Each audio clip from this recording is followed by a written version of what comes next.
Hello everybody out there in the vast and vivid meadows of the interweb. This is Tom doing another Pauper playtest video for MagicGatheringStrat, and I'm gonna be playing Project X. Now for those of you who are not familiar with the deck yet, there will be an article on it on MagicGatheringStrat. It should be uploaded maybe even today, maybe tomorrow, so keep an eye out for that. But for those of you who for those of you who don't know the deck, I'm just going to go over the basic concept really quickly. Now, this deck has actually two modes. It can play a normal beatdown kind of plan, or it can go into the combo. Now, for the normal beatdown plan, you have guys like Save, Holy, Putrid Leech, Nest Invader, Carrion Feeder, just basically not amazing attackers, but they can attack. Especially Putrid Leech is a formidable early threat. And then once your opponent kind of loses his balance, has to use some removal, has to use mana, you can go into combo mode. Now, by combo mode, the first part you need is a sacrifice outlet, for example, Carrion Feeder, Bloodflow Connoisseur. Then you want to have a Save or Delete out, and an Ivy Lane Denizen. Now, this sounds kind of hard to assemble, but you also have to go Cweaver Herald, which searches up two different kinds of the combo, the Elite and the Ivy Lane Denizen. Then what you want to do is you sacrifice your Save or Delete to Carrion Feeder. It then returns to the battlefield because of Persist, and triggers your Ivy Lane Denizen, which then allows you to put a counter somewhere. Then what you want to do is you want to put the counter on your Save or Delete, which then cancels out the -1 counter on it, because that's how it works. +1 and -1 counters just cancel each other out. Then you can re-sacrifice the Save or Delete to your Carrion Feeder, and basically repeat this process as much as you want, ending up with a giant Carrion Feeder, as huge as you, equal to the number that you feel like clicking today. Most of the opponents will actually scoop after they see what you're up to, if Carrion Feeder's unblocked, that is.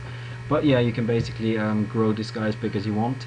And then also with tutorable with Cweaver Herald, you have to go Elvish Herder, which gives a creature trample, which means that basically if your opponent has a blocker, you can still just kill them with a swing of your infinite Carrion Feeder. The other cards in the deck are Bequeathal, which works nicely with all the sacrificing going on. The removal in the form of 3 Tragic Slip, 1 Diabolic Edict, just basically as a sort of just a one-off card against the Delver Fiend decks. I just don't like being not able to answer certain stuff.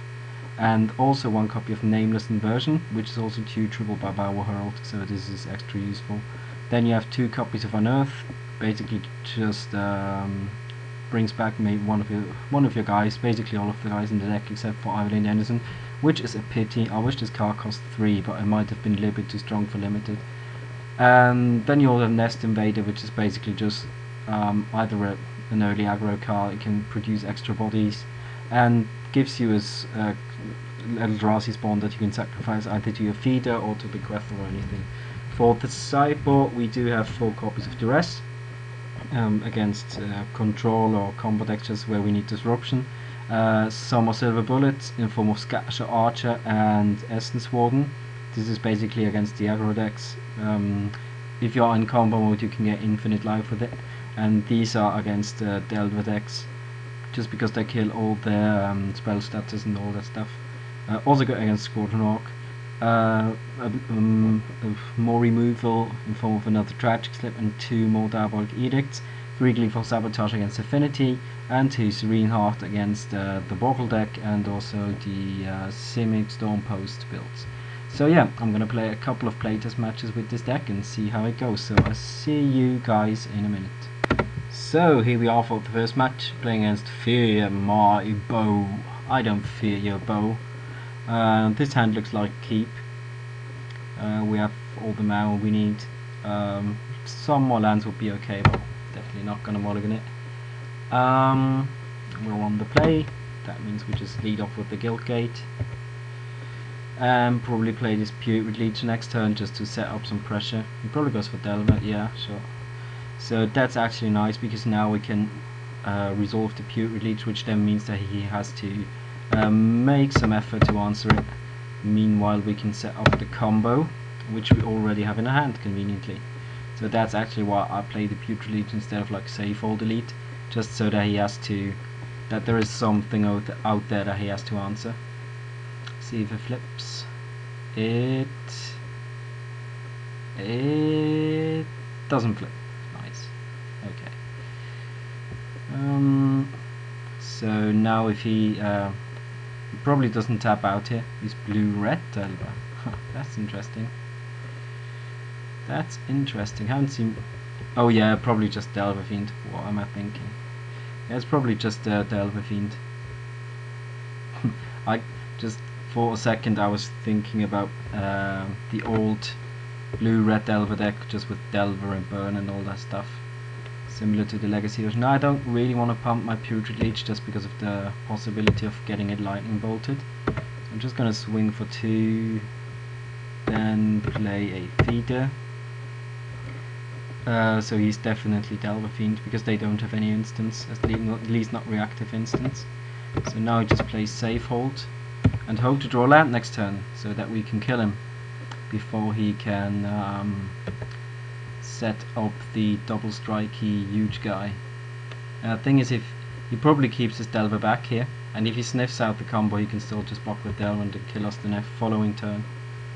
So, but a first step here is drawing a land, which we do.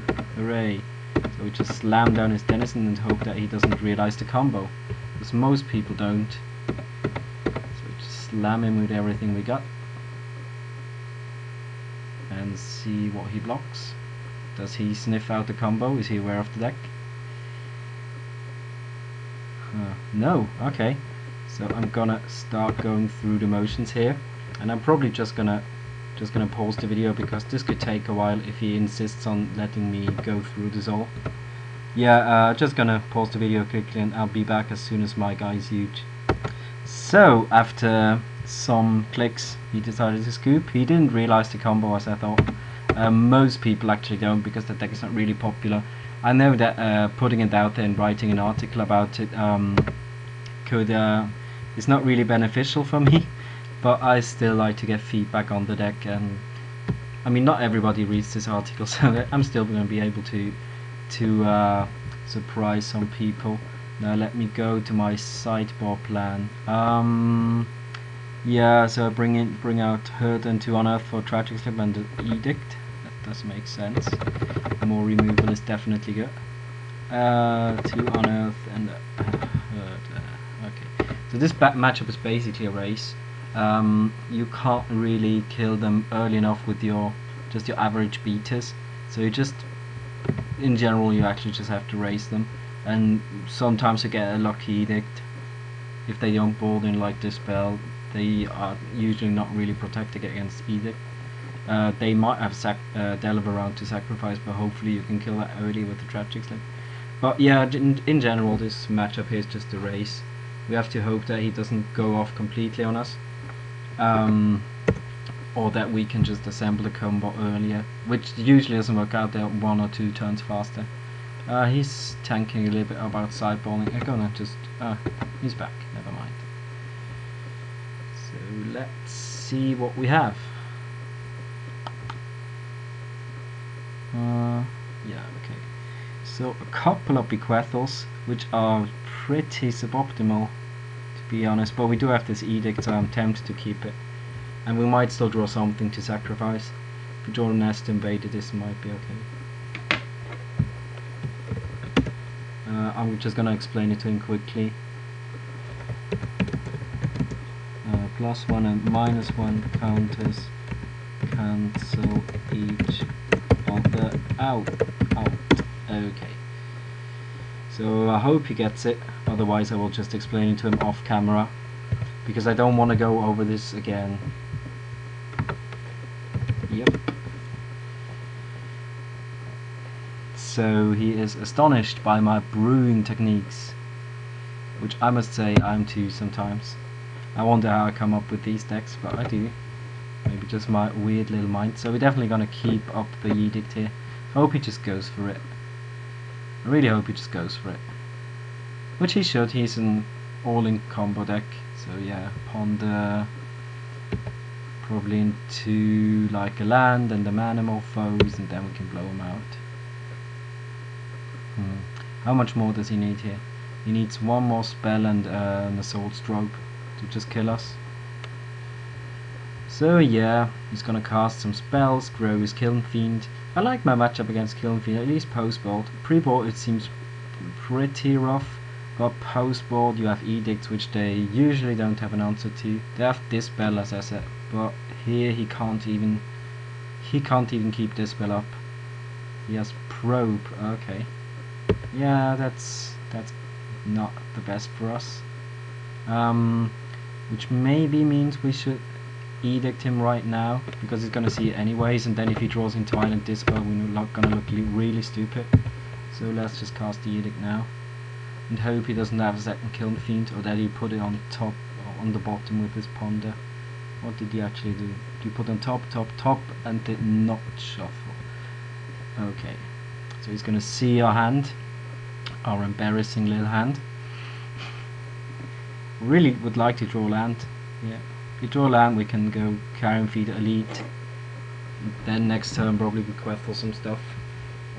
He doesn't have anything, and we draw the land, hooray! Okay, so cast the Feeder and the old Elite. Boom! Save hold Elite assembled. So 2/3 of the combo are out.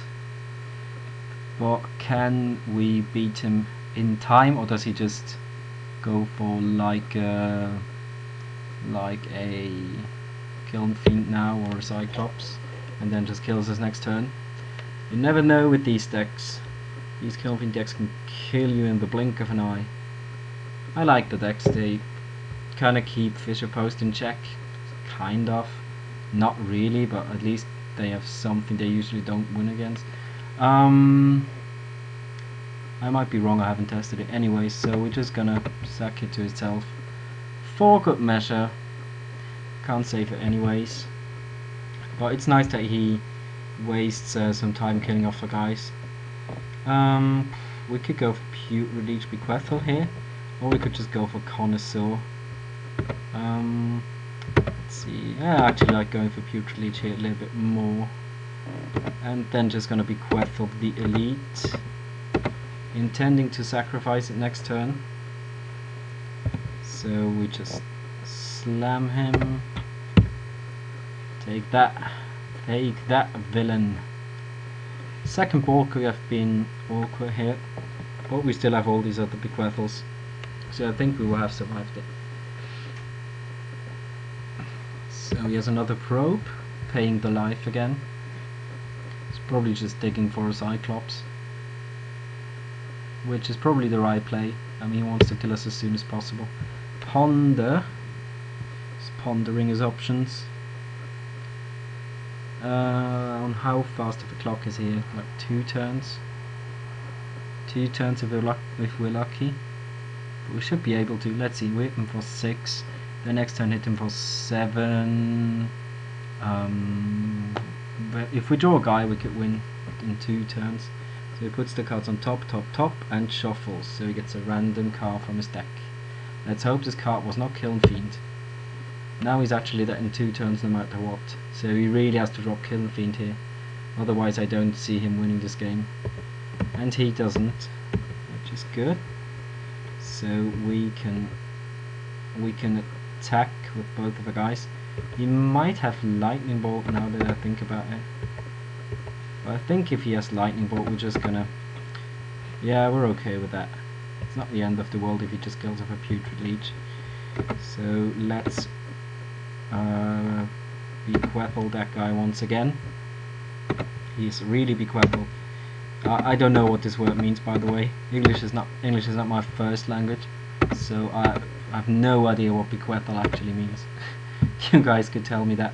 The German translation of the card says something like equilibrium or something, but in a financial way. I don't think it's accurate. Yeah, I would have to check it actually. I haven't checked it. I'm gonna check it between rounds just to make sure what my deck actually means. But yeah, I think we got this game. I can't see him winning this turn, and even if he has a blocker he will have to block one of our big guys. He has a Vapor Snag. What do we think about Vapor Snag? We could sack the Leech to block for Connoisseur, but I don't really want to. Do we still have him this turn? Yeah, I think we do, because we can Herald, sack the Herald, get another safe hold elite. Yeah, I think we can. I think we still win this turn. So let's just cast Herald. We'll also go for the old nameless inversion our own guy play. That's also fun. So let's bequeathal the Herald just for good measure. Sack this guy, draw 2 cards. Tutor for a safe hold elite. Grow a guy. Cast the safe hold elite. And sack it twice and kill him. Yep. That's what's going to happen. He could still have a boat, but he doesn't, so we win. Hooray! Okay, so I'm gonna pause the video quickly, and I'm gonna play another match here, I think. So yeah, I'll be right back. So I'm here for the next match. I just checked what bequeathal means, so now I know it. You guys can check it yourself. It does make sense in concoction with the picture and everything. This hand is actually terrible because it has no pressure and 2 bequeathals without stuff to sacrifice, so I think we have to mulligan it. It's pretty straightforward. This hand has no land, which is also not good, just so you know. Don't keep no landers.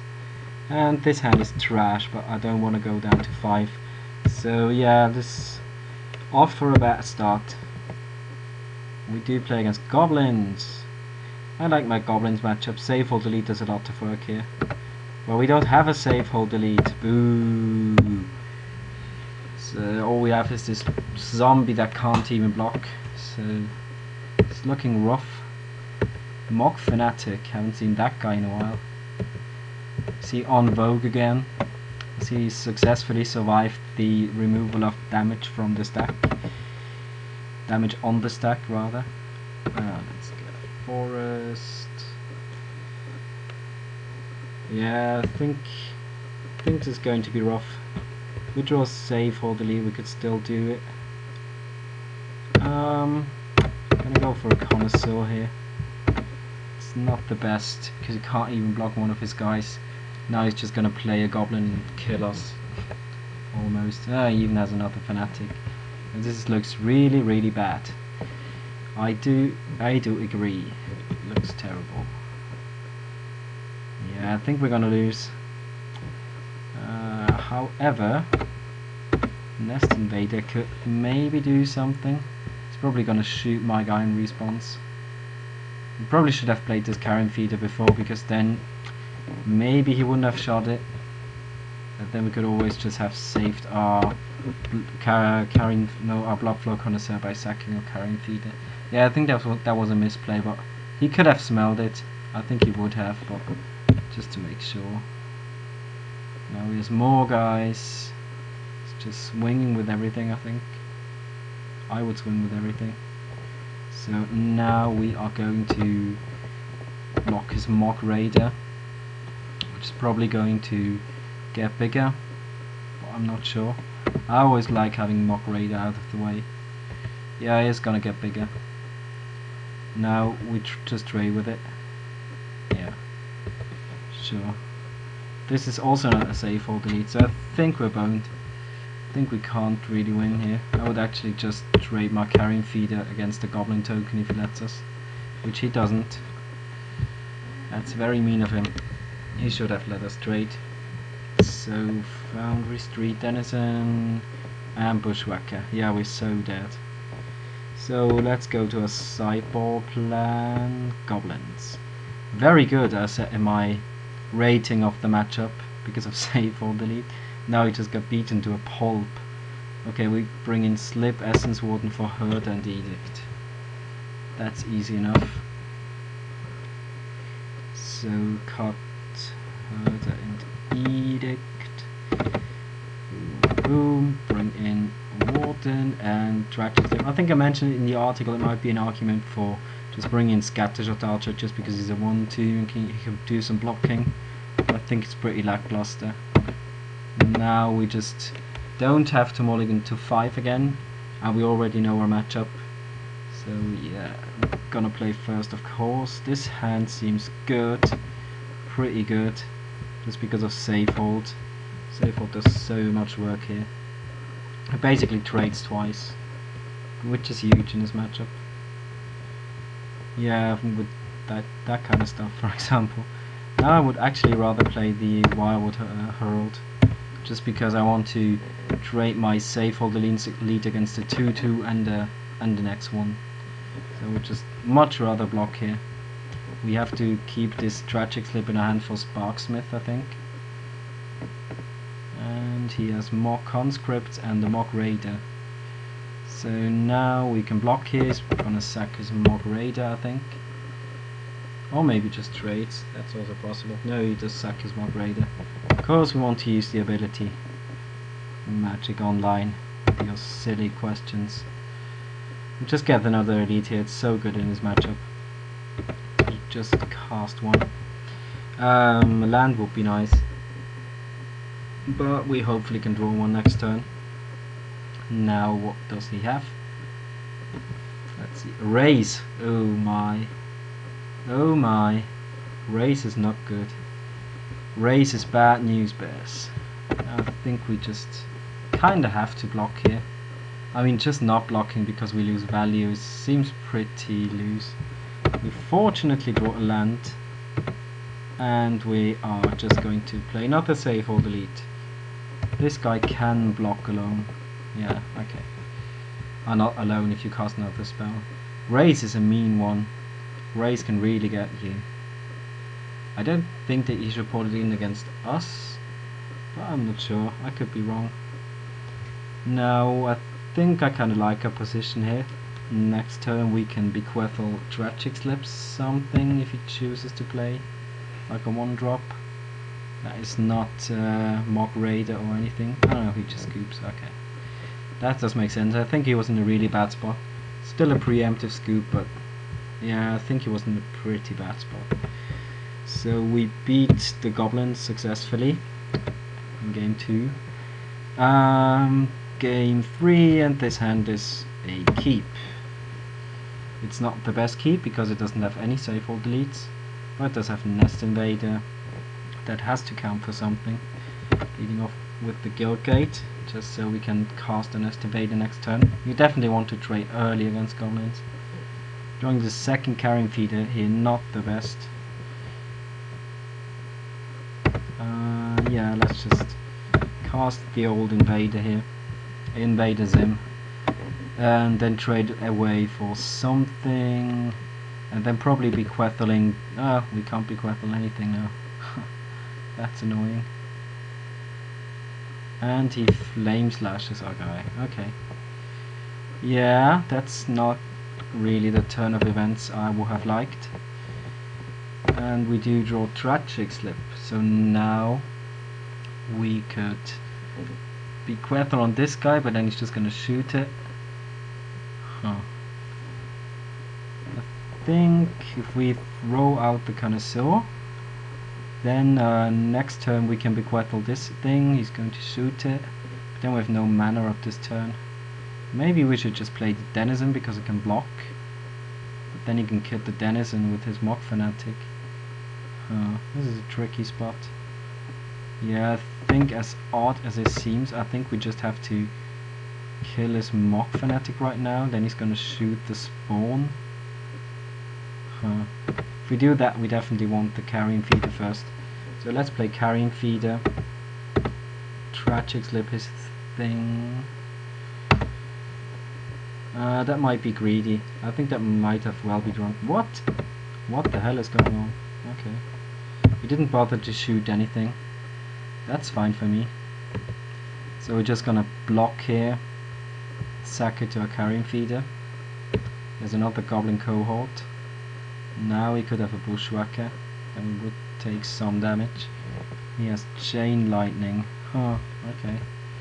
Yeah, that's fine. We can't block with that guy anyways. And we can still just block and trade. Now he has 1 card, so the chances of him having a guy grows smaller and smaller. And we even have this Essence Warden, which can get us some life back. Maybe that's actually what we are supposed to do right now. Just cast Essence Warden, 2 Carrion Feeders to get back some life. And also, it's also pretty good if he draws like a War Marshal or anything. The second Carrion Feeder is pretty useless. Got nothing we can do here. Yeah, we couldn't have cast the Denizen. The Blob Flow Connoisseur wouldn't have been able to block anything. Whoa, Death Spark. Huh. Yeah, that's pretty annoying. Death Spark is an annoying card to play against. So we just sack our guy to this. The Spark fizzles. And he does have a guy. Okay. So next turn we are... now we're gonna take 6. Jeez. Yeah, we're under some pressure here. Now it would be nice for him to just blank on draws. I think we have to throw this. Oh, hello, hello. You are right on time, Mr. Save Hold Elite. Yeah, let's just sack that. Let's just cancel. It's targeting this one, yeah. Okay. So we just sack it to our other Carrion Feeder. It's actually not achieving anything what he does here. So now we do have the combo online. Funnily enough. Now it depends on what he draws. If he just draws he can get back the Death Spark, that's okay. Now if he just plays a guy, yeah, like that. Okay, now we have to block because he got back the Death Spark. Oh. Yeah, that's pretty bad because otherwise we would have been able to kill him next turn. I know he still has to block around. What am I talking about? Never mind. Okay, so we just block here. Then trade. Get up as this guy. Yeah, Death Spark is pretty strong against us. Not the best, but definitely okay. So now we just run out the Denizen, I think. Yeah, now you see the problem here is that Save All Delete already does have a -1 counter on it. So yeah, he's gonna shoot that. Oh no, if he shoots that, thing at the end of turn. Yeah, he shouldn't shoot it right now. Yeah, if he shoots it at end of turn, we can actually block with the Denizen. Does he? He Death Sparks us. Okay. Yeah, that's also an idea. And he sacks away a Goblin just to get his Death Spark back. Okay. So now he's a Death Spark and a unknown card. What is his unknown card? Is it a guy? Is it not a guy? It is a guy. It's 2 guys. Ooh. So now we have to block both of his creatures. That's pretty annoying. We're gonna lose both of our guys. Yeah, I think we're dead here. It was closer than it seemed, I think. We might have misplayed down along the way. I don't really know. What can we draw to get out of this? I don't think there is anything. Because now he's just gonna eat both of our creatures. Yeah, that's pretty bad. Now we have no blockers left and he still has his whole board. Huh. Tricky spot. Another Connoisseur. It's not really doing all that much, but we might still just run it out and trade. Come on. And let's just bash with a Carrion Feeder, because why not? And he still does have this Death Spark. So now we're actually just dead, I think. No, not completely dead. Oh yeah, we are completely dead because of this Mob Raider. Okay. So we lost against Goblins, the matchup where it's a good matchup. That's unfortunate. But remember that we had a mulligan down to 5 and along the way. And this draw was basically perfect. So I still like the Goblins matchup. So yeah, I'm just gonna... I just feel like doing one more here. Let's just do one more against JS Jaeger. the Jaeger? Is he in the Jaeger program? We don't know. That would mean that he will be playing robots, which is this horrible name for affinity that some people came up with. This hand is basically unkeepable. It does have a carrying feed and nothing else. You can never keep that. Not in a million years.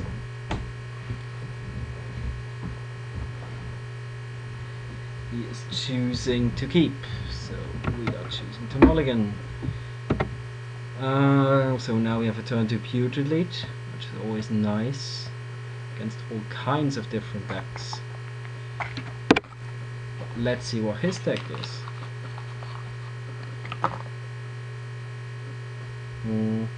He's still tanking.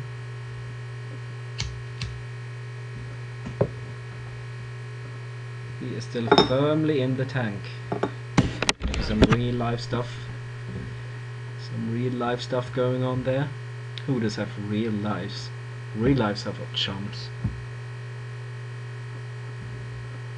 Yeah, I'm just gonna pause the video until he figured out what he wants to do here. And he is back. And he starts off with the duress that does nothing. You dumbass. No, just kidding. I don't suggest running main bolt duresses, by the way. Just the possibility of bricking is so high, and against some decks they just don't do anything. I mean, against Stompy, what do you want to take against Stompy? Like, Rancor would be the best, I think, but sometimes you just fizzle. Now he looks at the hand and writes it down, as he should. You should always just write your opponent's hand down. Sometimes, for some reason, it says reveals hand with blah blah blah blah blah and all the contents of your hand, but sometimes it doesn't. I haven't found out when or if the wording of the card is relevant. Sometimes it does this. I really don't know. I just always write it down myself. Yeah, you're still not picking anything. Come on. Just move on, get over it. Should I pause the video again? Just because always, any time I pause the video, he just continues. Should I do it? Should I do it? Yes, I'm gonna do it. Okay, I'm gonna pause really quickly. And we are victorious because he has lagging. Okay. Yeah, that's unfortunate. I wanted to play, man. So let's just scoop off this match and go for another one against 5150, which I just missed it. Whatever. I'm just gonna start a new one and be back with you guys as soon as it starts. So here we are for the match question mark against Rock and Roll Par 5, and we have an unkeepable hand because it only has one forest. Now if we ever draw another land, this hand will be pretty good, but as it is, I just don't want to take the risk. Man, what is it with those mulligans today? Yeah, now I think we just have to hope to draw land to cast this Putrid Leech, and we're playing against the old Affinity. We do draw land, which is good. Yeah, Affinity can just always just go all over your face and just kill you. Yeah, see, Frogmite, Enforcer. No Enforcer? Ah, but a Carapace Forger? No? White? Ah, yeah, he's playing the white version. Okay. But we do have a Putrid Leech, that's the good news. Which means that we can block any of his Frogmites. Hooray. Take that, you stupid frog. It's actually an artifact creature frog. I'm pretty sure that was just an artifact creature when it came out. Atok. Atok is brutal. Very brutal. So now here we just block and pump a guy. Don't really know why he attacked. Ah, because he has a bolt. Galvanic Blast, that kills it anyways. Ah, but we do lose the 2 life, so it's actually the correct play. But now his hand is empty, so we know what we have to deal with.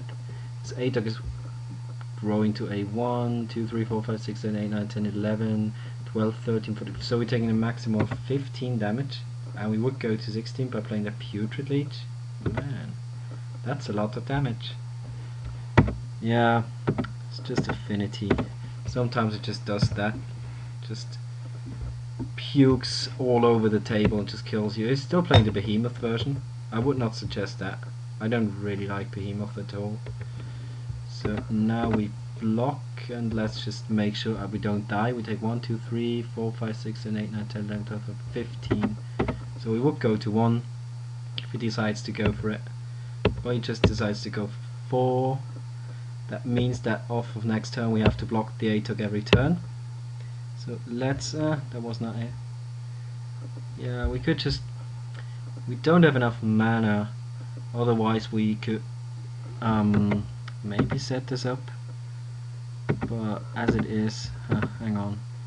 Now if we go for Blood Flow Connoisseur this turn, then draw a land next turn, by the way, this turn we're just going to block the ATOG with the Putrid Leech, then we draw a land next turn, we play Herald and Save Hold, block ATOG with the Save Hold, and yeah, block Herald with Save Hold Elite, and the Blood Flow Connoisseur and Frogmite.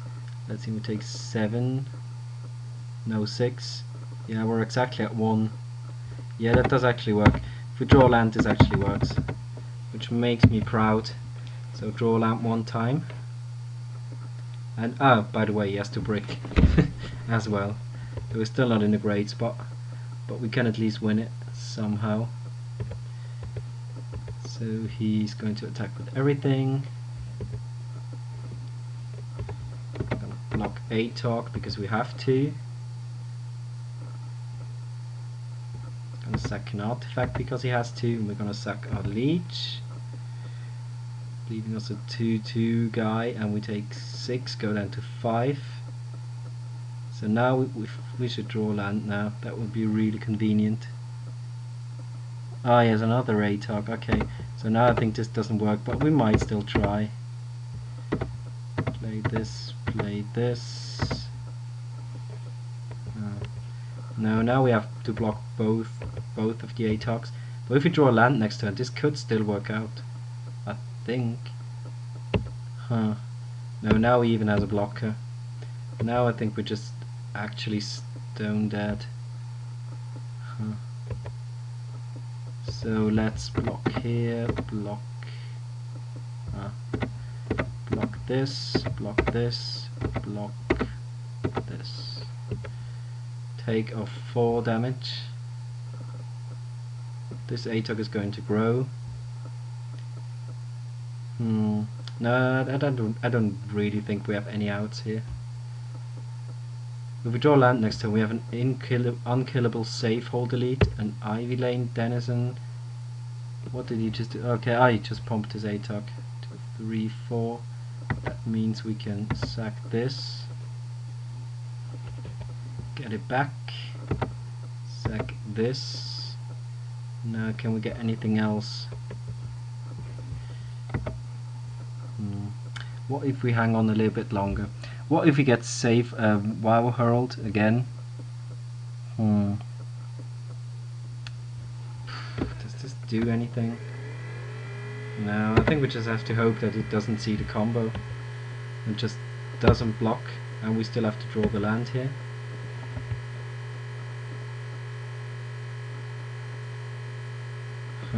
We don't draw the land, that's the wrong land. Okay. So now we are going to probably cast the Herder. Now we're at 1 life. Man, that really sucks.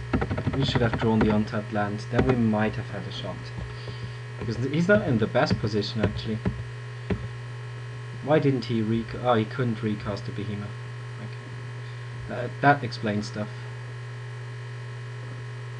Yeah, he's not in the actual best of spots. Maybe we should have just played the Herder instead of the Denizen. Yeah, that's a possibility. We're jump blocking anyways. What does he go for here? Disciple, okay. It took you so long to figure that out. Oh Jesus. Okay, so Affinity, we're bringing in Slip, Triple Sabotage and Warden, taking out the Edict, Double Unearth.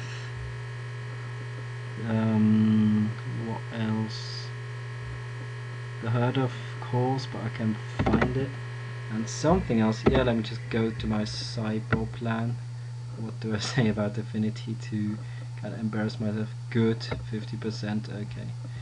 So we take up the inversion too. Yeah, that does make sense. Because it just doesn't kill the important guys.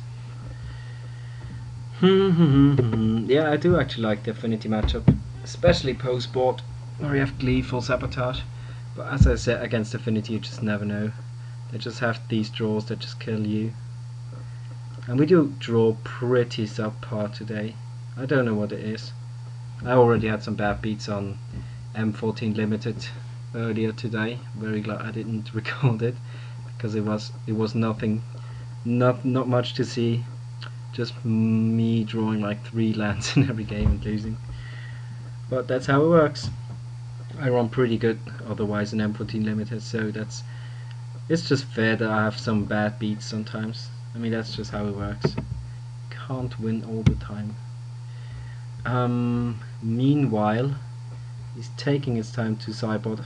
I do understand him, this is not an everyday deck, but he's back. See? Every time I want to post the video, he just instantly returns. Now this hand, if we ever draw a black mana, this hand is okay, I think, because he has the combo. Yeah, I'm just gonna risk it. Just hope we draw black mana. We're in this together, guys. Maybe it was a risky keep. It definitely was a risky keep. But yeah, I probably wouldn't keep it in a tournament, I think. So it might just be wrong, because normally I don't play differently in tournaments, but we do draw the land. Hooray. Okay. So let's go for the elite. Then next turn go for Herald and fetch ourselves a shiny new swamp. Now here we can just attack, I think. Because he's going to have the third artifact. We don't have to fool ourselves here. Oh, the actual combo. Okay, let's see if he blocks. Of course he doesn't. Why would he block? Maybe if it was really meta, then he would block. Let's go for a swamp here. Yeah, I think we're in decent position here. As long as he doesn't have a galvanic blast to stop us. That might just work out. Here we're definitely blocking, I think. Yeah, definitely blocking. Use this ability, yes, of course. Get ourselves a Essence Warden, I think, this time. Yeah, that sounds good. Essence Warden does sound good. Draw an untapped land for once. Untapped land one time. Come on, come on. Click the OK button. Please. I'm begging you. Yeah, okay, Carrion Feeder, finally. So let's just go for Warden into Carrion Feeder. And hopefully next turn we can draw a land and gain infinite life. Infinite amounts of life, I say. All the life you could ever imagine. And let's just see how much life we will have to get until he scoops. I'm gonna post a video during that time, should it come to this. We might always not draw the land, but we do. That's very good. So yeah, let's just pause the video really quickly while we're gaining infinite life. So after him not scooping to us representing infinite life, I'm just gonna slam with my Carrion Feeder and see what happens. It's probably just gonna chomp block it because he has seen the combo. I don't know why he still keeps playing. Maybe just to piss me off. But I mean, how can he possibly win against infinite life? I'm gonna ask him. Let's ask him. How can you beat infinite life? Question mark. Just taunting. Oh, it doesn't even block. Okay.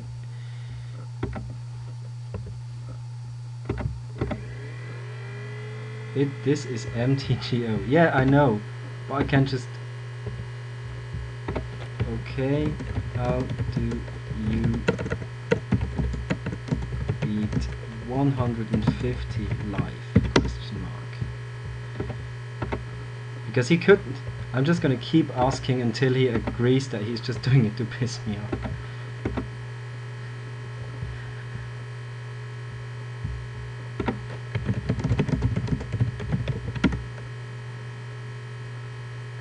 Yeah, I'm going to now. I never clock out with this deck. I can gain 100+ life in like 5 minutes. So that's really not the point. You are just wasting your time and my time by playing like that. 11, 12, 13. I mean, we could be off to the next game and play more Magic, but he just decides to... Yeah, I mean, I have to give it to him. It's his right to do it. But I just think it's maybe a little bit scummy. I mean, I keep asking myself, why on earth Magic Online doesn't have a method for you to program a loop? I mean, here we can just we could just find out a method to program this loop and then go through it a million times. Say number 1 million, and then he would just die. Or he would not die, but we would be at 1 million life. So I really don't know why Magic Online doesn't have this option. I would program it into it, of course. You know, this is if you've ever played against. You know, if you've ever played against Melirapot. I did play against Melirapot, but still. Yeah, let's just bother him a little bit more. This is funny. No, let's not. I don't want to be a scumbag. Let's just politely respond. It would just be over a little bit quicker, and we could play more Magic. Yeah, we're gonna keep this hand. It's not the best, but it has 2 parts of the combo.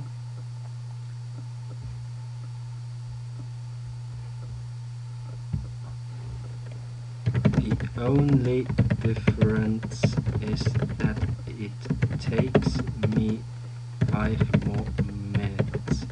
The result is the same.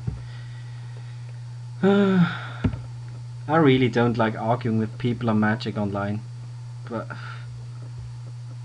I just want to defend my point here. Yeah, not exactly.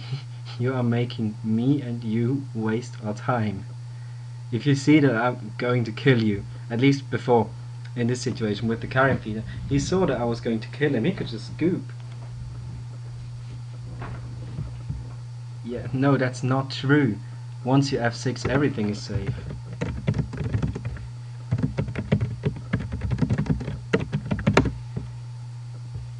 Because you F6'd, that means you have no answers. Yeah, no, let's stop arguing with him. I don't want to do this. I don't want to go through this. Yeah, that's true, but I don't wanna go through this. Basically, what my point on that whole thing is that he missed his second land drop because he was busy talking. So that's us scumbagging someone out here. Yeah, this is not my most glorious moment, I must agree. But still, we're winning, and winning is what it's all about. Yeah, what my stance on this whole thing is that once you see that you're going to lose, you might as well scoop. No, I mean, yeah, of course, I might misclick or anything, but that's not the point of tournament practice. You have to assume that your opponent doesn't actually screw up. That's what I think. You should expect your opponent to play his best Magic and not screwing up. That's real tournament practice, in my opinion. So just let us get a life here and bash. These are good lessons for you to learn. I played this deck for quite a while. Yeah, let's argue with him. Let's argue with him off camera. Let's just write. Let's argue off camera if you want, because I am recording right now. Okay. Yeah, let's not argue with him on camera. Because I want to defend my point, but I don't want to look like a douchebag on the internet.